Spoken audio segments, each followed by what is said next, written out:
Hello, my dear students. I want to go back and revisit mixtures, specifically that mixture of boric acid. You can do this experiment at home, but don't.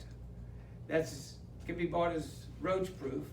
And methanol, which is sometimes sold as a gas treatment and is used in chafing dishes sold in restaurant supply stores because it's a very simple one carbon alcohol that burns very cleanly to carbon dioxide and water and doesn't impart any food to the taste it's heating up. There aren't a lot of things you can burn to heat up food that don't affect the taste. You could never put, for example, gasoline or something underneath there, or kerosene.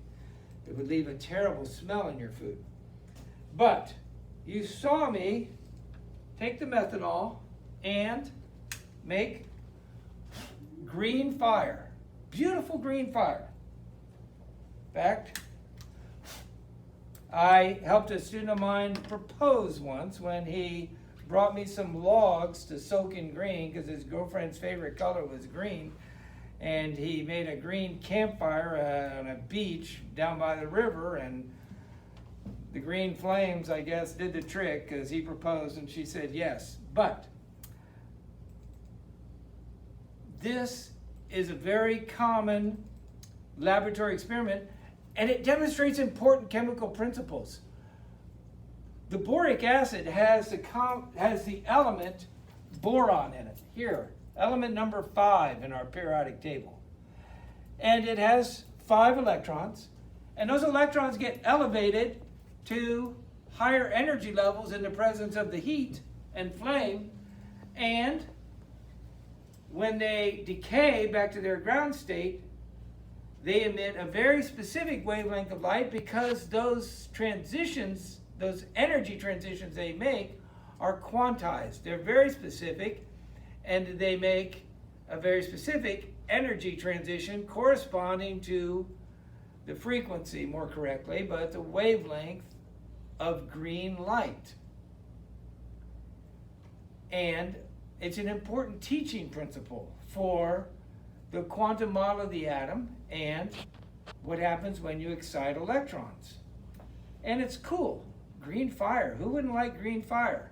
And I'm lighting myself on fire. What's up with that? Let me tell you what happened when a kindergarten teacher in Texas wanted to show her students green fire. And she obviously hadn't had my chemistry class or a good chemistry background. This kindergarten teacher in Texas was doing this demonstration and injured 12 of her children. 9 of them went to the hospital with burns. 1 of them had to spend the night. She caught all her students on fire. And I'm doing some things you didn't notice. But I want to tell you what they are, just so you start paying attention and noticing I know what I'm doing, and you need to know what you're doing. When I mix that boric acid and methanol, I used a small bottle of methanol. I poured a small quantity out of it out into a watch dish. I put on my safety glasses, I put on my lab coat, and I took the rest of the methanol and I moved it far away from the ignition source. And then, when I lit it on fire, yes, you shouldn't do this, and I no longer have any hair on my knuckles, I was holding my hand up. Methanol doesn't burn super hot compared to some other things, and the heat is rising. I didn't hold my finger like this. I held it like this, and I quickly blew it out. I didn't splash a lot of it in there. I just got a little bit of it. And I honestly don't recommend this, and this is probably not a valid science demonstration, but if I were just to light up my boric acid solution there, you can see 2 things. I'm doing it in a pan. I have something to extinguish the flames with. Some got on the outside of it. I have a fire extinguisher here. You actually don't want to be too close to your fire extinguisher. This isn't too close for the small quantity I have. I have another fire extinguisher back there. And I don't have anyone closer than 2 rows to me. so that the alcohol, the tiny amount, I only have like 5 mils out, won't splash. She obviously took a whole bottle of it, lit it, and methanol is not as safe as people think. It actually has a fairly high vapor pressure, ignites easily, and is actually a bit more dangerous than people give it credit for. And she lit something up that caught the container on fire. The container exploded and spewed burning methanol on all of her students. Can you imagine how that kindergarten teacher feels? I will put a link to this in our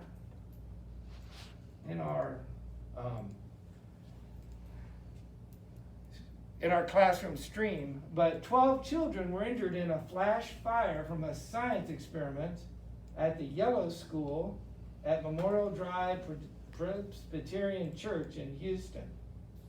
And 6 of the children had to go to the hospital with burns. And here's what's terrible, is that the injured children were all 3 and 4 years old. You know, how can they ever even trust a science teacher again after an experience like that? So you have to know what you're doing, you have to follow instructions, and it is probably not cool to repeat some of these experiments at home unless you use the same precautions we're using in lab. So let's proceed. We've got 2 labs we want to do this week and get over with, where we're separating mixtures.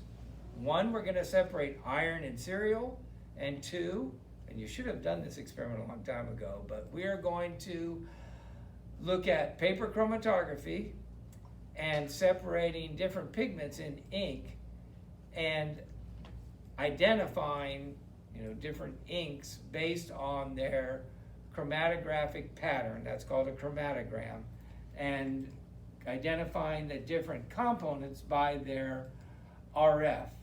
That's a value where the distance migrated is relative to the solvent front, RF, relative to the front value. So stay safe, and we'll see you in the next video.